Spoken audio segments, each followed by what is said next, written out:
Bismillahirrahmanirrahim. Bismillahirrahmanirrahim. Bismillahirrahmanirrahim. Bismillahirrahmanirrahim. Bismillahirrahmanirrahim. Bismillahirrahmanirrahim. Bismillahirrahmanirrahim. Bismillahirrahmanirrahim. Bismillahirrahmanirrahim. Assalamualaikum warahmatullahi taala wabarakatuh. Lo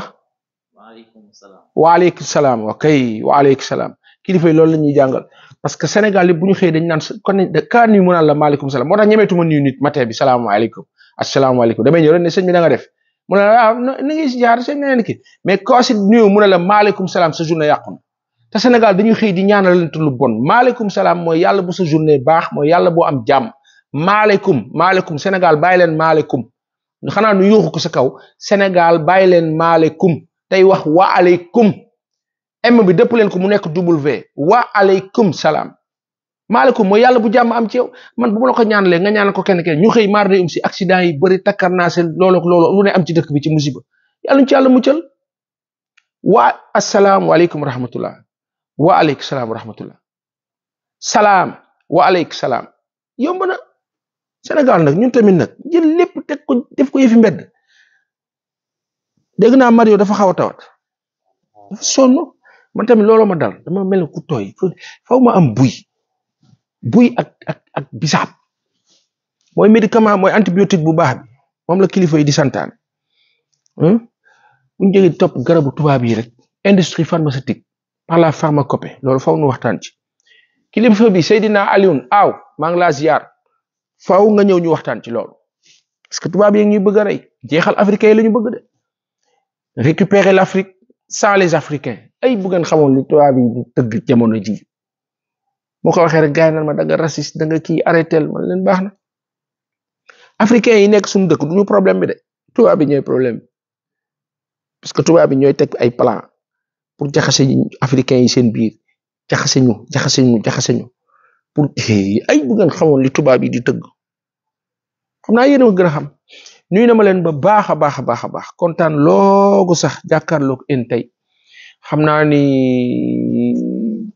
dañuy jukki rek tuuti rek parce que mënuñu wax lépp dañuy jukki tuuti rek jox leen alors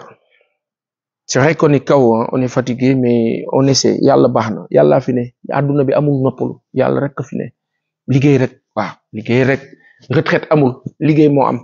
moo tax kilifa yi ñu naan retraité wuñ de dañuy doxi leneen di defi leneen ñi nga xam ne yàlla may na leen ci peut-être ñu am yenn possibilité ñu ngay dox leneen moo tax fii Sénégal dañu war a permettre liggéey dans le sens de permettre l'entrepreneuriat mu am doole l'entrepreneurship nga xam ne kilifa yi bu ñu demee ba retraité mën jublu ci seen ay liggéeyu bopp loolu moo la dëgg alors ñi nga xam ñu ngi ñuy wax suggérer pour ñu jël vacances ndax on est fatigué c'est vrai à un moment donné il faut du répit nga dallu régénération changer air dem ñëwaat beesaat c'est vrai daañ ci xalaat baax wala daañ ko jëf bu soobee yàlla à temps opportun comme on dit dès que c'est possible ndax nag man fàttaliku ma fu ma jëlee vacances de 1998 ba jon yàlla tey fàttaliku ma fu ma jëlee vacances moom daal xanaa ba tukkee profiter nelaw tuuti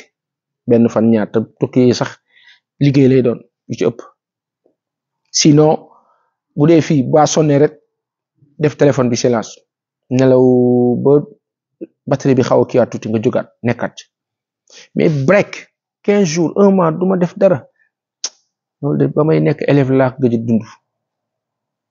waaw loolu yàlla dogal 1998 notre premier papier de presse c'était dans le journal Écho du consommateur bi nekkoon fële ca Rufisque ak sunu baay bi Moussa Gueye maa ngi nuyu njabootam ba baax a baax di ko ñaanal yàlla di wax ne di ñaan yàlla sànn njabootam di wax ne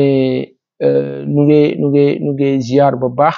journal boobu moo fàttali ko le souvenir qui est épatant et tentant dafa fa am au-delà moo di ne ndeysaan sunu góor gi Moussa Gueye en confiance bu mu amoon mais surtout pour un jeune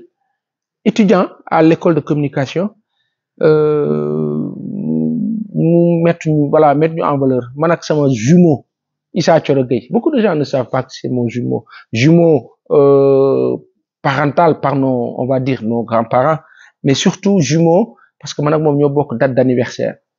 le 26 septembre lañu bokk donc Issa maa ngi laa nuyu bu baax l'émérite journaliste de la RTS l'écrivain maa ngi laa nuyu 98 boobu man ak moom ñoo bindandoo. J'ai écrit un papier, il a écrit un papier. Et les deux papiers, je pense, ont été diffusés dans le journal Écho du consommateur. Issa, tu t'en rappelles certainement. Loolu bokk na ci li ñu boole. Gannaaw sunu date de naissance ak leneen ak leneen. maa ngi laa nuyu ba baax le talentueux écrivain, le brave journaliste que tu es. Di la nuyu di la ziar. Di ziar sa famille njaboot gi nu bokk ndax ñun noo bokk sunu Tëngéej noo bokk sunu askan. maa ngi laa nuyu ba baax kontaan na ma ci aw fierté. yoo xam ne 98 boobu ñu tàmbali c'était la presse écrite damaa jukki nii rek parce que dafa am ay nit yu ñu interpellé di wax ak ñeneen sax ñooñu di ñu jottali ma ne waaw c'est normal les gens nit ñi duñu xam kan moo la kan ouais paasan toppoon fii nekk artistes yi way mbalax ba mu neex ko xëy naan day wax politique sa gos ku mu yàpp ma ne bon ok pour ceux qui ne savent pas ou qui pensent ainsi c'est très simple. Le petit journaleux, entre guillemets, comme vous l'appelez, vous autres, qui lui se prend très au sérieux comme petit journaliste, un temps soit peu, humblement et sans prétention, vous dit une chose très simple. 1998, on a commencé. Jusqu'ici, la presse écrite, la presse audio, radio, la presse télé, Internet, par la grâce du Tout-Puissant. Nous avons été couvés par Adama Sow, Michael Souma, autant de Gila Cham, autant de Maktar Silla, autant de Chérif Cham, l'ancien de la RTS, autant de Amadouba, Yalla Kialiram, Francis, autant de pas mal de bonnes gens qui nous ont couvés et aidés. Que ce soit dans la presse écrite ou notre premier rédacteur en chef en presse écrite populaire, c'était au-delà de Moussa Gueye à l'Écho du consommateur, c'était Moustapha Sow. Mais par devers, Thierno Talla, Mamadou Thierno Talla, qui a été notre premier directeur de publication. Thierno, d'une ingéniosité incroyable, machallah. Très intelligent, machallah. Kilifa maa ngi laa nuyu di nuyu Moustapha Sow. Moustapha bi fi nekkoon directeur de l'office après par la suite. Di ziar ñoom Mamadou Wan du journal Enquête, patron de Enquête bi nekkoon sunu kilifa foofu itam bokkoon na ci kilifa yi fële ci journal populaire ak Assane Diagne bi nekkoon agence de presse sénégalaise ñoo ñëpp di ay ndaanaanu bind ñu leen di ziar ba baax. Nous avons été formés entre le groupe Sudcom avec l'Institut supérieur des sciences de l'information et de la communication qui était dirigé alors par le professeur Abdoulatif Coulibaly, l'émérite journaliste malgré tout, qui par la suite s'est retrouvé avec le président Macky Sall, qui était notre directeur d'école. Et Madame Nia Henriette Nia Kandé, maa ngi la ziar, l'actuelle directrice de l'ISIC, ak ñoom Babacar Ndiaye kilifa yooyu fa nekk ñooñu teg ci yoon ñooñu tracel voilà ñu xàmme même bu dee sunu bàyyi dañ doon fay noonu teg ci yoon ñu xàmme. Les autres étaient à l'ISIC, les autres étaient au CESTI, nous étions à l'ISIC. Et l'ISIC est l'un des plus grands formateurs, l'une des écoles les plus grandes formatrices de bons gens, de bons apprenants dans le métier de presse, communication en général et journalisme en particulier. Ibrahim Djedjou, on était ensemble, de la RTS. Ibrahim, maa ngi laa nuyu bu baax. De bonnes gens sont passés par l'ISIC. Maïmouna Ndir, Bakri Domingo Mané, qui étaient nos aînés là-bas. Ñoom kële nu tuuti ñoom Ndeye Tom Diouf ñoo jiitu bare nañu ñoo xam ne jaar nañu foofu. Juliette Ba, la grande Juliette Ba que j'adore. Juliette, maa ngi laa nuyu bu baax. Il faut que tu rentres aussi. Ça a changé au pays. Rentre au pays. On t'attend ici. On a besoin de toi dans nos chaînes de télé. Rentre. Ak kan bari nañu ñu ci mën a cité maa ngay ziar sama xarit ñoom Babacar Ndoy Babacar xaw ma fan nga nekk feeñu ma waay maa ngi laa nuyu bu baax ak ñeneen bari nañu Daba Kebe Daba maa ngi laa nuyu Daba de l'Apix ak suñu xarit yooyu am di jàmm yi bari nañu tabaarkalla kaar ay ndaanaan voilà ak ñeneen donc voilà le petit modeste parcours du petit journaleux. D'aucuns disent le petit journal, pas Hassan le petit journal. Ça se comprend. Mais Dieu a fait que, par sa grâce, sa miséricorde, on sait parler et écrire. Yalla def nak. Dieu a fait que, voilà, le petit Passan là a eu à faire des choses simples, hein, mais vraiment dont il se glorifie pas, mais il peut s'en réjouir parce que voilà ay kilifa couvé nañ ko won ko mu tegu ci yoon bi ba fi tay. Je me rappelle le fameux article sur il y a eu pas mal de choses qui se sont passées maa ngi xalaat sama baay bi ndeysaan Abdou Latif Coulibaly Abdou Latif kii nu mu tuddati Guèye Jamra maa ngi kaa nuyu di nuyu famille bi maam Maktar kilifa bi maa ngi laa nuyu di la ziar bu baax di nuyu njaboot gi yëpp nga bokk askan bi ñu ngi leen di ziar Abdou Latif ndeysaan bëggoon nu ñun tam nu bëggoon ko yàlla na ko yàlla àtt ci yërmande mi gën a kawe moo ko way dawlu yëpp boole ko Seydina Muhammad sallallahu alayhi wa sallam ñooñ quelqu'un comme Latif il nous voyait écrire et il était content ndeysaan maa ngay fàttaliku il est décédé en 2006 avril 2006 bu ma jumul maa ngay fàttaliku bien avant il est venu soutenir ñu ci benn projet bu ñu doon def ak El Hadj Bar El Hadj maa ngi laa nuyu bu baax di la ziar le magazine Almadi bi ñu doon lancé fële ca Almadi ndeysaan maa ngi fàttaliku Abdou Latif Guèye maa ngi fàttaliku Edouard Adama Ndiol Kumba bu Walfadjri ndeysaan ñoom ñaar ñëpp jóge nañ ci sama ay xarit sama ay am di jàmm ñëwoon ca inauguration bañ doon def ca lancement ba ak bëri nañu ndeysaan ak Ablaye Sey bi nekkoon yoroon RSI yoroon RTS rajo bi te nekkoon journal Le Soleil yàlla na ci yàlla yërëm kilifa yooyu bëri nañu alors on a eu à faire ce magazine là à faire un autre magazine Plaisir avec El Hadj l'autre là Kiba Pateba du Futur Média ak on a eu à faire le magazine Boulevard ak ñoom Samba Thioro Sall voilà on a bourlingué quoi on va dire xam nga xale bu sob bourlingué mais Dieu a fait que rusuñu kanamu kenn par la grâce de Dieu que nu seqal ci kàttanu suñu borom bu nu amul koppar yu ñu la jox itam jox nañ la xalaat boo xam ne wax dëgg yàlla un temps soit peu même bu dee tarfatal ay ni 0, moins 0, nangam jëriñ na ñun itam ñu am fa suñu ñàkk ce qui est normal donc voilà le petit cursus un petit modeste cursus qui nous a amené de la presse écrite à audio télé etc. La télévision on l'a démarré quand en 2003 2STV bi muy tàmbali on a eu à collaborer là-bas avec Boubacar Ba et Mamadou Bal suñu kilifa yooyu suñu baay yooyu maa ngi leen di nuyu bu baax boobu la 2S di lancé wu nekk RTS 2 nekk 2STV kilifa bi El Hadj Ndiaye Ibrahima maa ngi laa nuyu Baye Boy ak ma yaay bopp Mariam Ndiaye di nuyu toute la famille Abdoul Ndiaye maa ngi laa nuyu Sala pensez à toi je pense à toi et toute la famille Djeba ñu ngi leen di nuyu bu baax donc foofu la ñoom Pape Cheikh ak Kër Thiam tàmbale nekk fa ay ndaanaan ñoom itam affaire bi ubbeeku voilà nii la mbir yi tëddee ba fii ak fee donc nous on s'est retrouvé de Comset à Futur Média de la RTS où on faisait de la production externe avec Michael Souma au temps on faisait une émission qui s'appelait le rendez-vous des jeunes maa ngi ko doon def ak Françoise Seck bii nekk Fédération Football nekk RTS en même temps Françoise maa ngi laa nuyu Yaxam Thiam Yaxam noo def ma xaritab bopp Fat Sakho ci nu mu tuddati ñoom ñëpp ñu ngi woon foofu RTS bu njëkk Dakar FM ñoom Biti Baaw Biti yàlla na ko yàlla yërëm ndeysaan je pense à sa famille je pense à monsieur Bao de bi nekkoon Sedima doonoon borom këram pensez à vous pensez forte et toute la famille et pas mal de bons gens comme que je peux citer je parle du cursus vous me le permettrez ngeen baal ma rek laata may dugg ci info brièvement la visite de Mélenchon accident yi am ci jamono bi le BRT sur lequel je reviendrai inchallah etc.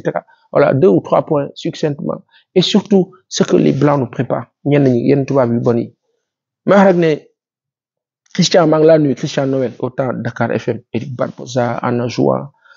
ñooñu ñëpp nga xam ni ku fàttaliku Dakar FM bu njëkk ba daa leen fàttaliku kilifa yi ñuy seetaan xam ngeen li noo wax ak ñeneen ñoo xam ñu ngi RTS tey Codou Bigué Codou Cissé ndeysaan maa ngi laa nuyu la Linguère ak ñeneen ñoo xam mën na si ju bëri je pense au défunt Papis Diop je pense au défunt Moussa Diallo yàlla na yàlla yërëm Amadien maa ngi laa nuyu maga bopp ak kilifa yooyu succinctement ainsi le petit parcours et après c'est quoi le journal le matin bi nga xam ni Souleymane Thiam avait servi d'intermède et d'intermédiaire pour que je rejoigne le matin Souleymane maa ngi laa nuyu ba baax maa ngi laa nuyu ba baax di am reconnaissance ci yow oui on s'est retrouvé au matin après avec Alioune Fall qui était à la fondation Servir le Sénégal qui était le président Macky Sall Alioune grand maa ngi laa nuyu ba baax kilifa bi maa ngi laa ziar ba baax toutes ces bonnes gens nous ont permis aujourd'hui d'être là ils nous ont donné notre chance à travailler à collaborer à apprendre avec eux je pense à Abdou Karim Diarra l'actuel rédacteur en chef du journal Le Témoin nekk ak sunu baay bi Mamadou Omar Ndiaye foofu itam jot nañ fa jaar for fa xam-xam tuuti cof rek daw ak yeneen ak yeneen sunu kilifa yooyu nga xam ni nekk ak ñoom dafay tax nga yokk Mamadou Omar Ndiaye ka fi presse ci Sénégal xam nga ko la jeunesse là la jeune presse là dañoo war di dem di jokk ci ñooñu suba teel bi nag nii lay demee ay benn moto ngay dégg ay ñaari moto suñu boor yi loolu ngay dégg ay benn moto ñaar ñuy def boori Pass TV yi ngay dégg loolu wax rek ne pour ñi xamul aussi li ñuy def ni c'est important pour ñi xam parce que léegi-léegi gis ni rek mu ne ñu xeet nii ñu naan waa kii moom ñeneen ñu naan la banque lañ doon def ak les artistes loolu leneen la la ñuy def ak footballeurs yi loolu itam leneen la oui il nous arrive de coacher ça et là à gauche à droite de coacher un sportif en termes d'agent conseil de coacher un acteur politique de coacher un artiste chanteur de coacher un animateur un diffuseur de programme de coacher etc par la grâce de Dieu mbiru yàlla la du ñun mënuñ ci dara yàlla dogal na produit yu bari noonu lañ ci liggéeyee mettre leen en valeur par la grâce de Dieu ñu am ci ñaq ñoom ñu am ci lu leen di jëriñ et à vie macha allah ñun ñaq rek lañ ciy am ñu fay ñu ko ci temporel bi waaye ñoom xalaat ba dañ ciy dund à vie donc loolu dañ kaa sante suñu borom ñu ci am fierté ak reconnaissance di ci ñaanal nag ñooñu nga xam ne ñëpp seq nañ ko ak ñoom la ci waaye am rek muy sa wërsëg yàlla na yokk gën a yokk idée buñ ci jox nit mu jëriñ ko rek yàlla na gën a yokk ndax du ñun suñu borom la daf ko jaarale ci ñun rek ñun toj ñu fenn li wax ni nag dañ kaa wax pour ñi xamul parce que Sénégal moo toll foo xam léegi da nit ñi duñu xam léegi nit ñi tam la te du la xam wala teg la fenn te du la xam baax na léegi du wax ci sa bopp waaye fàttali pour ñi xamul nga xam loolu moo la dëgg ba fi ñuy wax nii nag jamono bii ba fi ñuy wax nii ñu ngay gëstu ñu ngay jàng ndax dañoo bëgg am ay lijaasa yu mag yu gën a kawe foofu la àdduna bi toll te dañ kaa def à notre rythme ndax suñu boroom rek a fi ne kii rek lañu yaakaar amul keneen mu boole ñook ay wasila yi sunu maam yi fi nekk ba seeni sëtaat ñu nekk suñu ay wasila di ñu won yoon bi naan bu ngeen bëggee egg ci boroom yi ñi ngeen dee def lii àdduna donc de comme 7 matin etc Futurs Médias je peux raconter mon histoire avec le journal L'Observateur oui quand on faisait Africa Live en 2005 Youssou qui a toujours eu confiance en nous depuis 1998 au temps de sa prom accepta qu'on lui proposa de faire un supplément dans le journal moom sax moo ma ko wax fekk na ma def benn journal pour la sortie de l'album de Viviane Esprit et Frères avec les rappeurs Boubacar maa ngi laa nuyu bu baax Boubacar Ndour Boubacar a eu la magnanimité d'accepter que je fasse ce journal là mu jël ko en charge financé ko ma def ko pour jaay un album parce que sur le plan de la communication Dieu a fait qu'on parvient à faire des choses par sa miséricorde qui rapporte comme on dit voilà et j'avais en charge des produits à Djololi avec les artistes là-bas Pape Diouf Titi Fatou Guewel Aby Ndour Assane Boub etc Ibrahima Ndour am confiance ci man Ngone on a collaboré Dieu a fait que ça a marché machallah et jusqu'ici ça marche voilà dégg nga wax bi Sylvain yaa ngi suivre Sénégal dafa nekk dëkk boo xam ne léegi nit ñi duñu xam foog nga wax rek pour mu leer quoi pour ñu xam ñu ne ah d'accord c'est normal ñu xam mais lay wax rek ne succinctement voilà le petit passage en mars 2005 on propose ce supplément-là qui était inséré dans le journal L'Observateur et inséré dans le journal L'Observateur Autant l'Observateur était à quoi? En 2005, l'Observateur était, parce que 2003, le Futur Média Tambali Danaka, après les histoires de Comset entre actionnaires et autres, Youssou, c'est des parties de Comset, il est parti, il a fait pop originel déjà, pop originel, ensuite, Futur Média, de Sport FM à Futur Média. Kilifa bi, Youssou, maa ngi laa nuyu bu baax, permettre ma ko rek, hein, juste un petit rappel là, hein, qui n'a rien à voir, mais qui, quand même, voilà, permet de comprendre. Parce que, voilà, quelqu'un qui a beaucoup fait pour nous, tout comme beaucoup de bonnes gens, hein, ay kilifa yu baax yi fi nekk. Alors, je pense à Ismaël Lo Manka nuyu suñu kilifa boobu, nekk suñu mag ci tëng géej. Je pense à d'autres bonnes gens yi fi nekk. Sur le plan de la communication artistico-musicale, on a eu à travailler avec pas mal de bonnes gens. Le dernier album de Khalam 2 en 2015, Dieu a fait qu'on a managé cela, mais avec l'aide, le soutien ardent de Moustapha Cissé, Henri Diaber, Pape Moussa Babou, Mangeni Sohnam Sabah, Sonoya Astou Babou, voilà, tout, voilà, gis nga kilifa yooyu, ñooñu boo nekkee ñoom, da ngay am dara, daa am dara. Imaginez tous ces bons gens là, ñu tette la wan la, ànd ak yow dooleel. Artistes yooyu may tudd yëpp, quand je parle de coaching, oui, c'est en termes d'agence conseil, en termes d'idées que tu coaches, mais dans le fond, ce sont des gens qui nous rapportent énormément et qui nous ont énormément rapporté. Man la ma am jololi dama kaa mën a nettali. Youssou Ndour head office la ma fa am dama kaa mën a nettali ak feneen ak feneen. Bëri na dina am ay moments yoo xam ni t'es pas bien, bien wul, situation bi arrangé wu la, am moment yoo xam ni, mais dans le fond, tu te rends compte que ils t'ont énormément apporté. Ak yeneen ak yeneen ak yeneen ak yeneen. Nos premiers voyages, c'était avec Jololi. Donc, ñooñu mettre à l'aise, xamal nu lu bari, dugal ñu fenn fi, ñu gis découvrir, ba mën a toog fii di wax. Rawatina kilifa yi ñu jaar ci wàllu média, ñu teg ñu ci yoon, ñu toog fii di wax. Ak ñeneen ak ñeneen. Donc, le petit background là, soi-disant, ce n'est pas nous. Ce sont les forces de plusieurs personnes combinées qui nous permettent d'en avoir. Pour wax ne tëbuñu rek nii di wax. Nos premiers entretiens de presse, je me rappelle, au-delà du desk culture dans lequel j'évoluais autant au groupe pop, j'étais transversal. Je me rappelle les premiers entretiens avec Tal Silla, Aïssa Talsal, avec pas mal de bons gens, moo xam Abdou Latif Gueye, moo xam ak ñeneen bari nañu. Sur le plan social, économique, politique et même sportif. Sachant que sport bi sax lañ doon gën a dund. C'est des desks yoo xam bu ci nekk mënoon naa ci virer. Alors après, voilà, on en est là, par la grâce de Dieu. Alors, de Kher Sibrou, disons Africa Live, Kher Sibrou, etc. Dieu a fait que Youssou nous a fait confiance, on a œuvré sur le plan de la communication. Ak yeneen. En 2005, l'Observateur était tiré à quoi? En mars 2005, on était à 11 000 exemplaires. Chérif Diagne, maa ngi laa nuyu, qui était le directeur commercial. Dina xam li ma wax. De 11 000, on est passé de 11 000 en mars à 25 000. On a proposé ce supplément-là, Youssou validé que, Youssou m'ont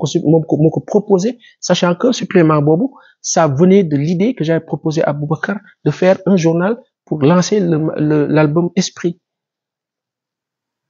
On en a eu l'honneur. Bouba Mangla Ziar Bobar. Alors, mais quand vous apprenez de toutes ces bonnes gens, mais le résultat est là, machallah. C'est un hommage que je rends à toutes ces personnes-là, je pense à Sidi Diop, qui est au journal Le Soleil, Grand Mangla Nuit Boba, Diziar Mom aussi en même temps. Sidi Diop, qui corrigeait nos premiers articles de presse. Voilà. Sidi Diop, Hassan Diagne, Mamdouane. Voilà. Mais allez leur poser la question, ils vous diront, ah, Dieu a fait que il sait écrire. Par la grâce de Dieu. Dungora. Borambila. Parce que nous avons un papa professeur de lettres, de feu, Ibrahima, mon copain, mon pote, le grand Sacha et savant, machallah. Hyper méga cultivé, notre papa, par la grâce de Dieu. qui nous a couvé avec notre maman di koy enseignant nous def ko ci ñun ñoñu yar suñu parents yoy donc nous ka santé suñu borom parce que on fait cette vidéo là pour que vous soyez vraiment informés pour savoir qui est qui. Voilà. Donc après qu'est-ce qui se passe? Il y a eu de grands événements qui se sont passés dans ce pays-là. Dieu a fait qu'on y a contribué et participé. Oui, en parlant d'événementiel. Ndiaga, Mangla Ndour, je pense à... Parce que toutes ces bonnes gens nous ont fait confiance. Sonatel Awards, dans les années 2003-2004, c'était avec Ndiaga Ndour. Mais Ndiaga nous faisait confiance. ñu dafa baax nga fàttali nga xam ne kat yow xëy rek nekkoo lay cap lay jóge teen ñëpp tëb ni non dafa am ay nit yoo xam ne ñoo la tendre la perche tendre la main baax na nga leen di fàttaliku ñoo fi tudd ñëpp ay nit yu baax yoo xam ne voilà ils nous ont donné des opportunités yoo xam ne moo ñu permettre ñu toog fii tey di wax voilà c'est important nit du fàtte démb gor du fàtte démb danaan kat man kat maa ngi ci bërëb sàngam wala maa ngi def sàngam ñee tax c'est important yàlla nañu yàlla may ñu yàgg di dund ba sëtaat te tal ko di fekke di ko waxtaanante diw defaloon na lu baax diw te won nañu fii diw mënu indi fii di kii yàlla nañu yàlla may kàttan ñuy am reconnaissance boobu ci ñi ko seqal ñëpp parce que loolu mooy àdduna oui loolu moo la àdduna donc les choses sont ainsi faites. Je me rappelle, mën nañu fàttaliku lu bari mais sant yàlla bu baax léegi nag Sylvain xam naa ne ñi seetaan dinañ ne Baye Assane moom nii lañu xëyee tey ci àllarba ji waaye nag àdduna ni mel baax na léegi wax ju su baree nga dégg di dajale du tontu de daa fàttali rek nii la demee ñu ne d'accord donc en 2000 il avait fait un grand entretien avec Talla Sylla quelque temps après la ñu attaqué Talla Sylla door koy martu marde si fii ci Mermoz boori Régal fi Régal nekkoon avant Régal di nekk Wakam d'accord kon entretien bi mu defoon autant c'était avec Passane d'accord quand Aïssata Tall Sall avait des soucis avec le feu sunu baay ba feu Ibrahima Diagne Ben Bass sur les antennes MMDS entretien exclusif ba Aïssata Tall Sall defoon juste après entre Diouf et Wade kon Passane bi la ko defaloon d'accord d'accord donc Passane c'est pas le petit agent de musicien sachant que le musicien est un produit immense boo xam ne romb na presse parce que le musicien va jusqu'à avoir un groupe de presse di utiliser Passane di ko fay dégg nga wax bi Sénégal nañuy wegante fonkante bëggante jàppante te mu dëggu li nu mën a jukki bari na mais àdduna kenn mënul wax lépp léegi maintenant on va aller sur le feu de l'info malheureusement il s'est passé quoi un grave accident fii ci VDN alors non c'est terrible Sylvain yàlla na yàlla yërëm ñi ñàkk seen bakkan ci accident boobu yàlla na yàlla yërëm may wax ne kilifa yi fi nekk le ministre El Malick Ndiaye lu ko jiitu le président de la République ak le premier ministre dimbali leen Sénégal ak Sénégalais yi dimbali askan wi ci l'indiscipline bi am ci transport bi c'est dingue ñaar rek ko indi corruption ak manque de sanction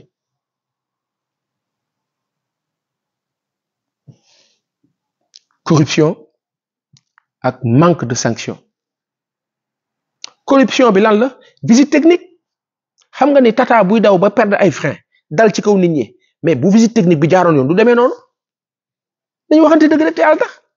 lu tax visite technique bi demee noonu day am koo xam ne visite technique sax day boo xefee du dem day yónnee rek woote téléphone rek bërëxal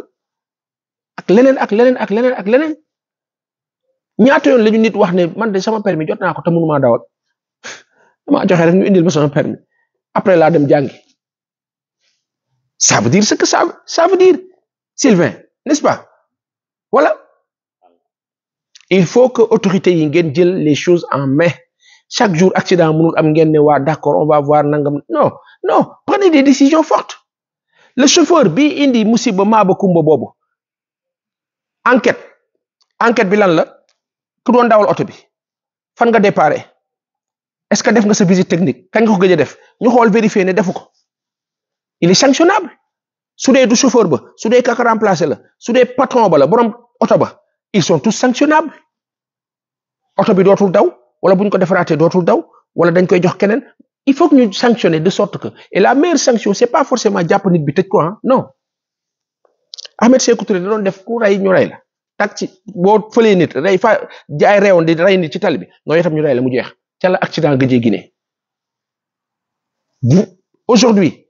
bu dee le cas de du sénégalais moom sanction bi gën a gaaw ci moom mooy jëlal kopparam laa ilaha illallah xulil da ngaa def accident oto bi dinañ ko defaraat dina dawaat amul problème beneen chauffeur moo koy dawal yow chauffeur bi yow déjà tu perds ton permis pendant 5 ans doo am permis wante loolu option la beneen option bi mooy pendant 2 ans doo yor permis mu bañ a 10 beneen option bi mooy pendant 1 an doo dawal beneen option bi mooy di nga dawal dañ lay noter moo tax digitalisation baax nañu digitaliser comme les Hitch comme les Yango comme les Uber nañu digitaliser affaire yi bu ko defee ñuy mën di xool les radars ak tout ce qu'on veut muy mën di xool nit ñi kilifa yi am ngeen ay caméras partout dans le pays au temps de Macky Sall il a mis les caméras on pensait que c'était pour la sécurité publique mais dans le fond sécurité publique na mu waroon demee tëddeewu ko c'était plus pour agresser dal ci kaw ay acteurs politiques yéen ñi nga xam ne yéen a falu nag bees yàlla na yàlla kattanal ngeen dox ci bu baax bi sens bu baax bi mooy caméra yooyu yàlla na jëriñ xam ngeen ko defa ko deful yéen a ngay gis aujourd'hui ce qui se passe dans le transport est ahurissant ce n'est pas possible kilifa yi dimbal leen nu ngir jëme Seydina Muhammad sallallahu alayhi wa sallam ak les 124 000 prophètes yonent yàlla Moussa yonent yàlla Isa dimbal leen ñu on ne peut pas continuer comme ça de la tuerie en fait c'est de la sauvagerie de la barbarie boo xam ne tranquillement et les gens vont à leurs occupations tranquille après on continue mardi im si chaque semaine nga rey 5 10 tranquille 15 bu yàggee dëkk bi ñëpp jeex de mardi im si kilifa yi ñu ngi sukk seen kanam di leen ñaan ngeen taxaw ci lii chauffeur bi def accident bi sur la VDN bu ngeen enquêté ba xam ne dafa sàggar wala moo ko tey moom ak patron am ngeen xool nu ngeen leen di sanctionné compliqué wul ñu xool patron bi ne ko am nga ñaata auto transport mu ne am naa 5 yu daw ñu ne ko d'accord 5 yëpp seen versement ñetti weer yi vous versez à la sécurité publique day dem ci famille yooyu ñàkk seen ay njaboot bu boobaa patron bu mu munti doon te yore transport yor sa oto daa lijjanti kayité ba mu mat daa lijjanti visite technique ba mu mat daa jaaral lépp ci yoon kilifa yi ministère des transports El Malick ngeen fexe visite technique jaarat yoon permis jaarat yoon service des mines ngeen restructurer que service des mines am Sénégal gi tas ci Sénégal épp fu ko waay soxlaa mu yomb ngeen digitaliser oto yi dootuñu xëy di rang fii fees dellu autoroute bi ñu naan service des mines ak yeneen allons dans ce sens là ñuy masawu vraiment ñi ñàkk seen bakkan ci accident yi te yàlla na yàlla muccal ñu ci muccal ci suñuy njaboot muccal leen ci muccal ci seeni njaboot muccal ci Sénégal ak Sénégalais yi ak fépp Sénégal ne ci àdduna bi muccal ci ñëpp parce que alxuraan vraiment c'est très dur c'est très difficile beneen point bi ma abordé c'est le BRT toujours le transport dama cee waxtaan bërkaati démb am na ñu ma interpellé am na ñoo xam ne nañu ay spécialistes lañu ci domaine bi waaye Passane tu ne comprends pas le BRT tu vas voir bu commencé daw et cetera man waxuma waxi BRT baax nag baaxul dama ne en termes d'opportunité foo jëlee 300 à 400 milliards def ko ci BRT pour ne da ngay décongestionner Dakar ma ne man sama gis-gis ba gàtt décongestionner woo da ngaa gën a congestionner parce que VDN bi mais BRT bi fa la waroon jaar traversé jëm Tilène yaa ngi centre ville poste Médine boo fa wàccee bu la neexee dox dugg centre ville bu la neexee dox dem Pompier dox dem beneen sens corniche dem lii la di centre ville la fa am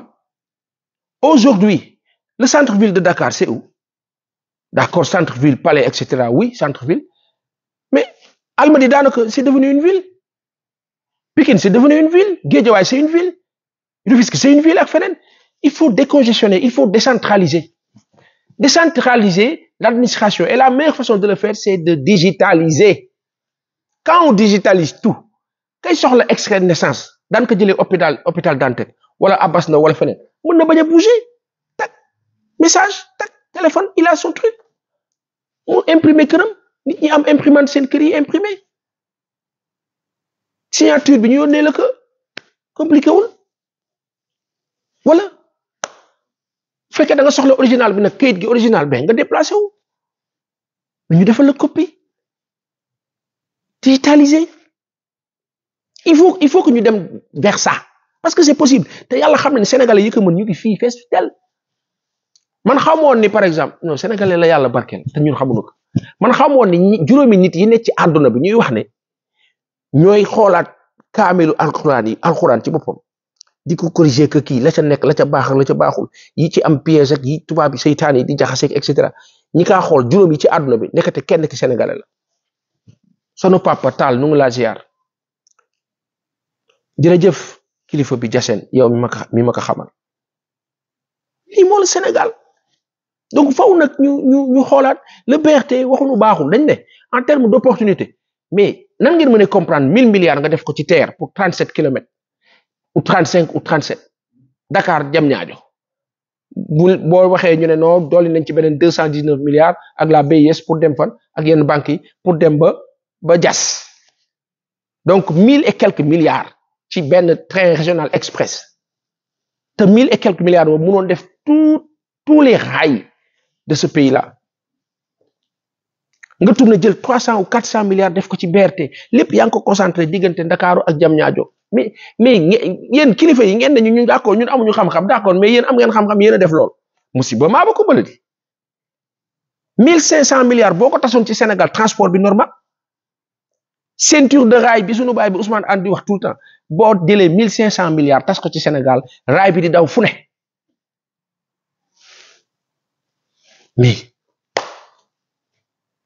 mais am na loo xam ni les Marocains ñu ngi ne di relier presque 45 villes TGV donc yii nag bu ñu ko waxee yéen mais nag bëri na ci ay borom jàngkat ak xam-xam yoo xam ne ñoo maîtriser circuit bi ñoom la leen intéressé mooy lañ cay dóor lañ cay am ngeen baal nu ñi ci nekk ñi ci jub alhamdulilah ñi mel ni ñun ngeen baal nu mais ka si nekk parce que toi am nga ci intérêt parce que yaa ngi ci am benn contrat ou 5 ans ou 10 ans parce que voilà maa ngi liggéey CETUD sama affaire mu ngi baax booy bi li muy wax nii day yàq suñu projet non parce que su baaxee pour ñëpp day gën pour yow mais su baaxee pour yow kese day gën a metti ci yow BRT bi li leen wax du dañ de ngeen wax nag xamuñ ci dara ale yooyu ak fi xat diggante rond-point 6 jëm baale na mu xatee xool leen BRT bi la ngeen ko def ca Géejawaay ak insécurité ba ca nekk ku si daw guddi xamal nooy def de barrière de la seq nii xat nag teg ci saay-saay bu tegee dara sa kanam ñeneen ñu wër la ndomb ci ginnaaw nooy def ñu laaj la li nga yore nga jël jox leen ngeen ne loolu kenn du ko wax balaa caat du ngeen dindi barrière yooyu baare BRT bi ak kii bi nga xam ni que day nekk tali bu oto ñëwul tali bi oto bi mën na fa jaar dem bu bis di ñëw ñu xàllal ko bis bi am priorité jàll dem xàllal bi lan la da ngay droite mu doublé dem méttiwul li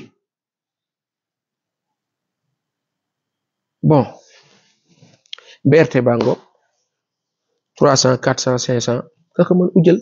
waaye xel bi nga xam ni moom la sanu baay bi Abdou Ndéné Sall doon nu wax ne way BRT bi c'est normal mu mel noonu pour pousser les gens à arrêter leur voiture jël bus rapide transit bi dem mel ni ku nekk Chine 1 milliard 300 nangam Inde 1 milliard 400 nangam nit ñi di yor seen ay oto di dawal ñun Sénégal 18 millions d'habitants ngeen ne da ngeen di tere nit ñi ñu dawal parce que way dañoo bëri dafa xat di def politique tubaab bi taxaw naan suñu démographie dafa bare man xawma suñu yenn dirigeants yi man dama xamul lii lan la yow mii xalaat tali boobu yow sa oto di nga ko dawal yow mais ñun non ñun nañ ñëpp droite yéeg ci bus rapide transit ñu convoi falaa yëpp yàlla ci yàlla def barke waaye barrière yooyu diggante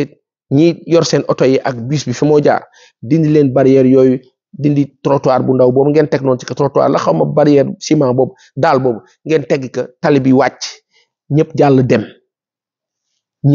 dem kuy double dem kenn ci oto yi dem du dugg centre ville rek la oto yi dem ginnaaw fexe ngeen ba BRT bi jaaralewu leen ko ci VDN bi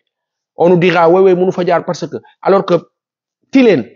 ba Malibu dugg Guédiawaye jëm Cambérène Wiri jëm Apix jëm Tivaouane Peulh jëm Lac Rose foofu yëpp mënoon na nekk BRT on nous dira toujours on ne sait pas ok waaye ngeen dem fekk fu xat ngeen ne foofu ngeen def BRT parce que jàpp ngeen ne oui nit ñi le besoin est là-bas liñ ci wax lu bari la dernière chose en date bi ma waxtaanee moo di la visite de Mélenchon semaine bi inchallah